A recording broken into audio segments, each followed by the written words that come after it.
Hello and welcome to the EggBanana podcast. I'm Ryan. And I'm Mark. And I'm Edward.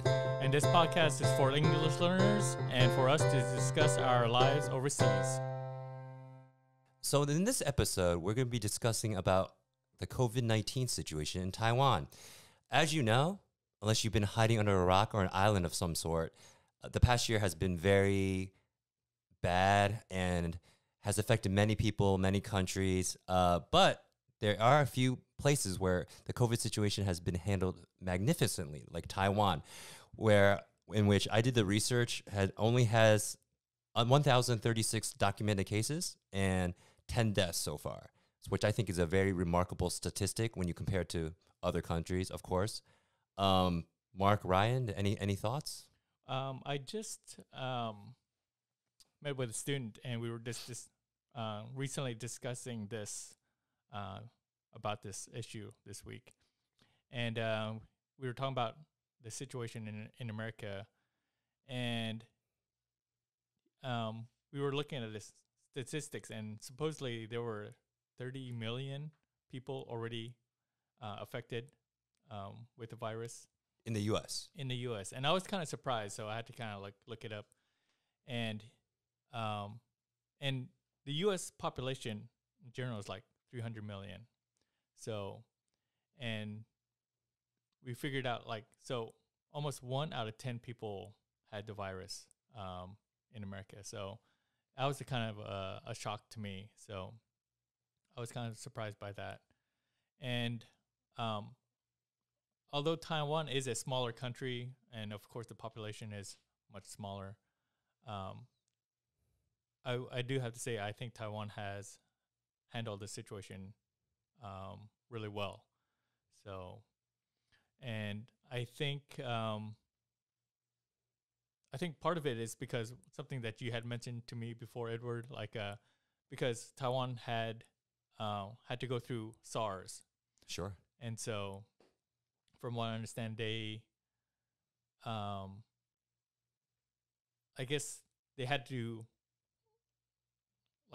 do trial and error through the situation and figure out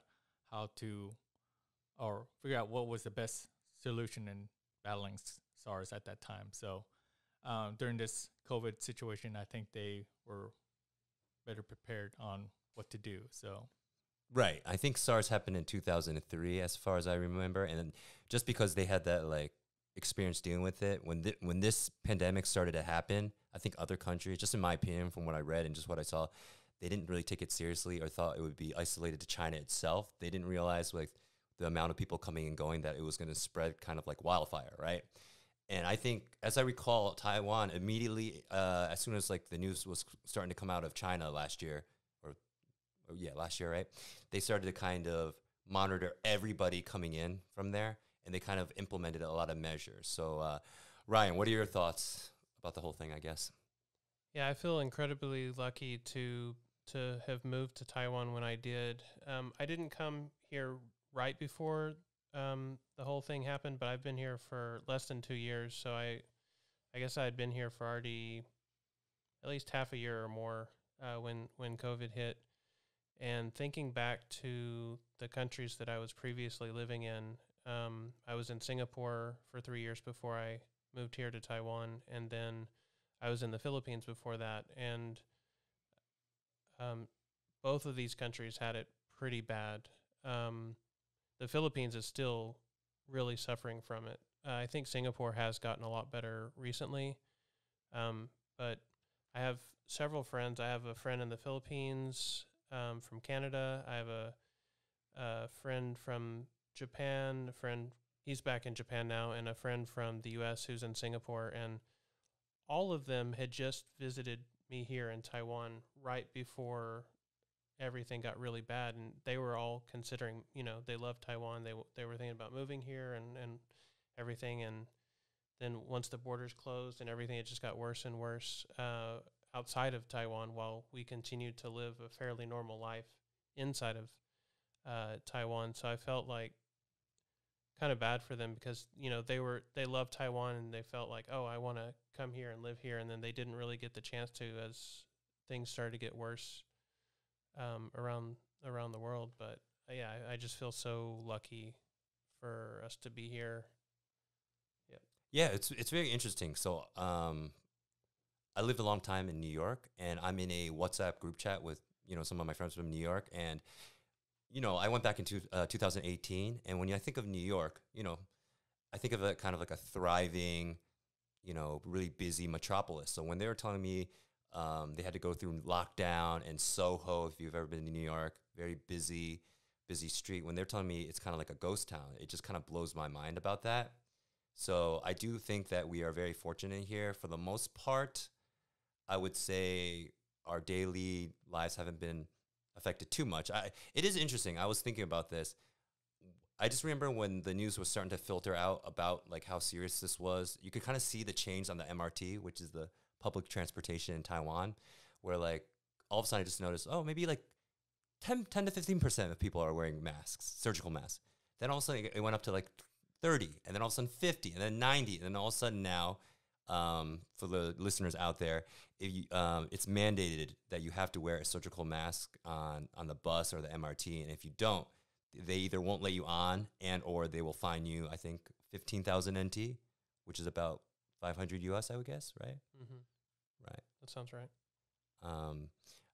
And for the audience members out there who want to learn about how would you, I don't know if there's a word for it in Japanese, like, is there a word for like coronavirus or COVID in Japanese?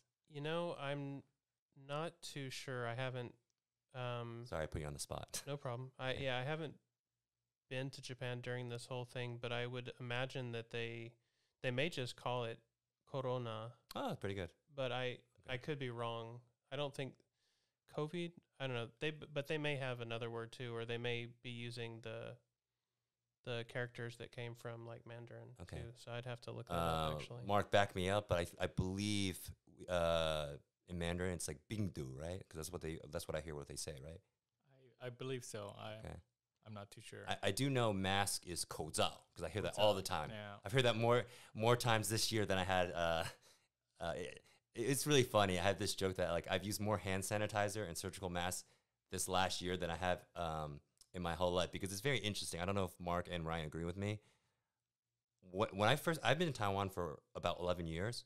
When I would get sick, I would never wear a surgical mask. Like when I had the flu, I would just go out. I would just, go to the hospital or get some antibiotics, but I never wore a mask. But like, I think traditionally speaking, in Asia, people are just kind of accustomed to wearing masks. So I've kind of had to learn how to do that this year, because it's kind of like, as foreigners, I'm not used to it. Mark, like, what do you think about that?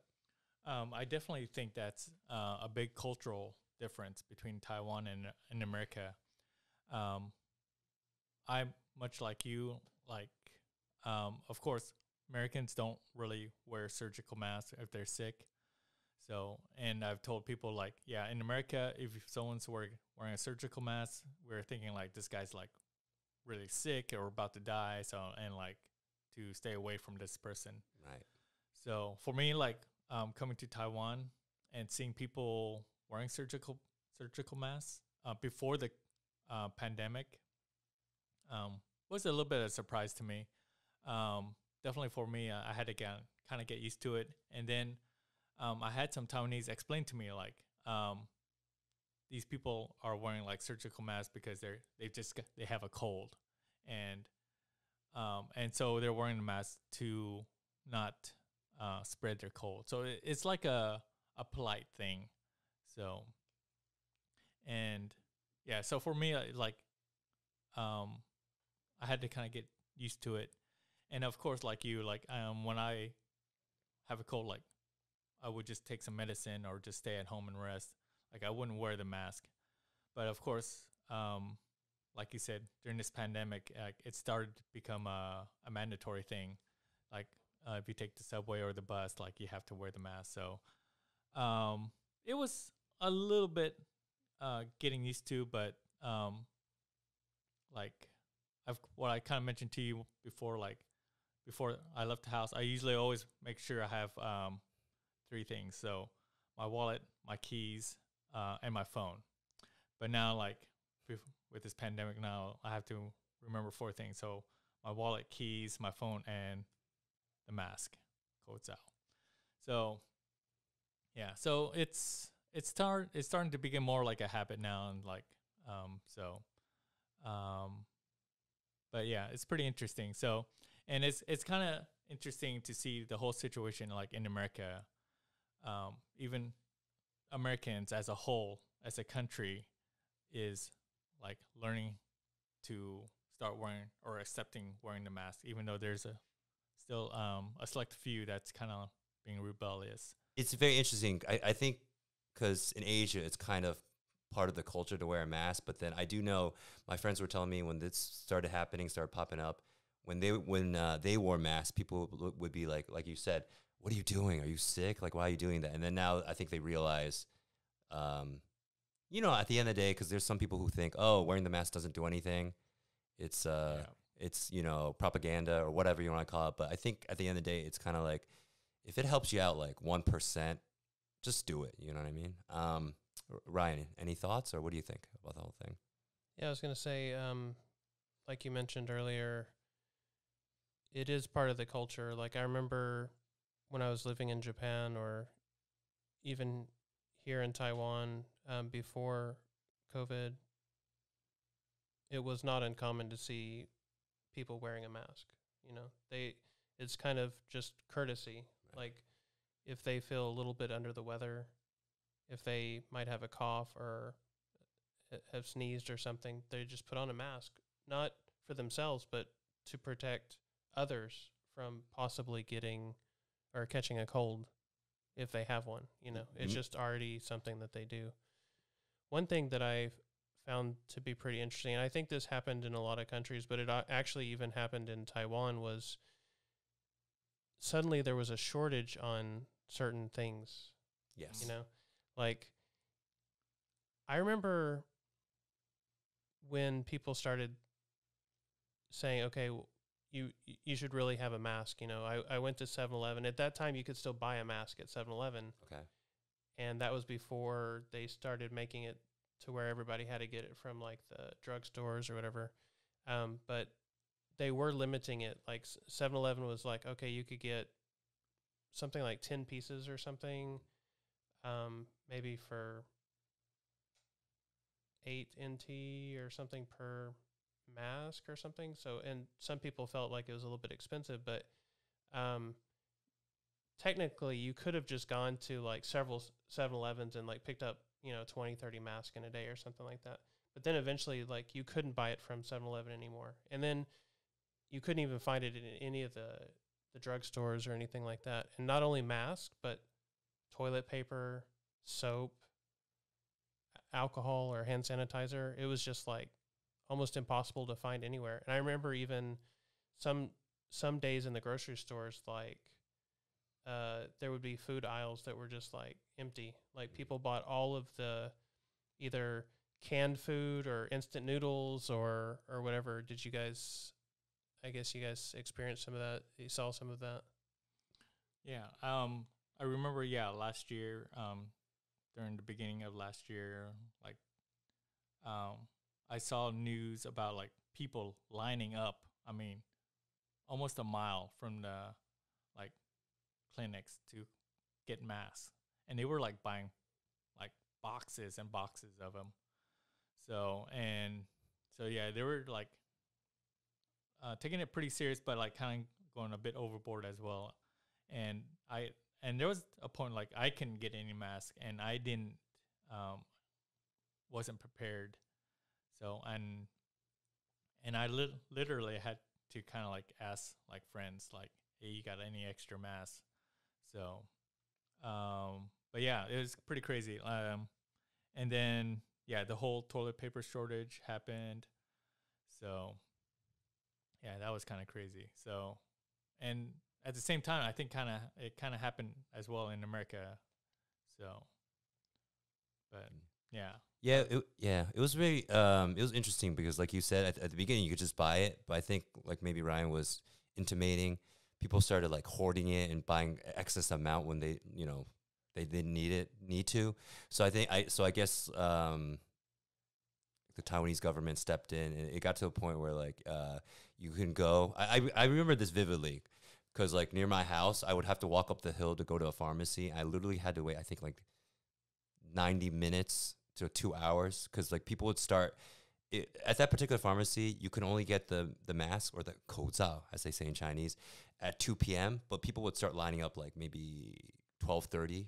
So like we'd have to go there, and it became a thing. And at that time, I believe it was you could get, I forgot how many masks. It was like 2 masks a week or something. But then eventually, I think they increased the amount of masks. I think now you can get maybe, I want to say 9 every 2 weeks. And then now you can just, of course, you could just buy them. But it was kind of interesting.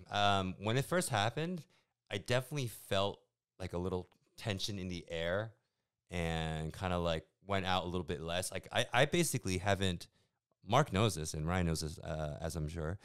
I haven't gone to the movie theater in a year. I just stopped. I used to go to the movie theater, plan little kind of movie groups, go watch movies. But then when COVID happened, I was like, that's not a good place to go, right? So that's definitely one place where I stopped. The listeners will be happy to know I've started to do that again because the situation in Taiwan is relatively safe as far as I know, knock on wood. And so it's just been kind of like it's been an interesting situation. I think the Taiwanese government have done a good job with kind of contact tracing. Everybody comes in, is documented. Now it's, they have to go through quarantine. I don't know. Mark, like you're from Kansas, right? Like how's your family? How's the situation there? Well, I called my parents last Christmas and kind of asked them what's going on, and they told me one of my aunts actually had the COVID, and then wow. I think they had to quarantine in their house for a couple of weeks. So, and I have a brother. He only lives like maybe 2 miles from my parents, and they decided not to visit my parents for Christmas until they both get the vaccine. So yeah, it was kind of interesting that my brother was like taking these precautions. And it seems like, yeah, a lot of people like trying to be more cautious, especially around elderly people.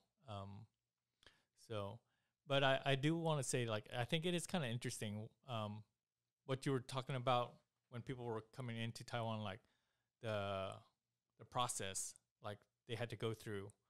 I don't know if people are aware of this, like usually foreigners that come to Taiwan, or not foreigners, maybe Taiwanese as well, or everybody, the government will have like a specific like hotel room where they have to quarantine for 2 weeks. So, and they can't leave, and they will bring food to you at the door. And I remember before they would give you a cell phone, and there will be a GPS on the cell phone, and they will call your phone just to make sure you're like in the house or something. So, and I remember like people were mentioning like, yeah, if they give you the cell phone, you can like easily just leave the house and leave the phone at home. So like, how is that like monitoring like where you're at? So, but I think, yeah, I think the government's kind of stepped up, and now you are like put in a room and to stay there for like 2 weeks. I just had a Taiwanese friend who just went to America to work beginning of last year in California. And I was kind of surprised the quarantine system the American has, which is non-existent. So basically he booked a Airbnb for 2 weeks and quarantined himself. But at the same time, he was telling me he can still go out to grocery stores and buy food, and nobody's like monitoring him. So it's kind of crazy, like the situation, the difference between Taiwan and America. So I just kind of want to point that out. So I was kind of surprised about that. So yeah, it's interesting. I talk to my dad sometimes. It used to be on Skype, but now it's Line because line is what everyone uses in Asia.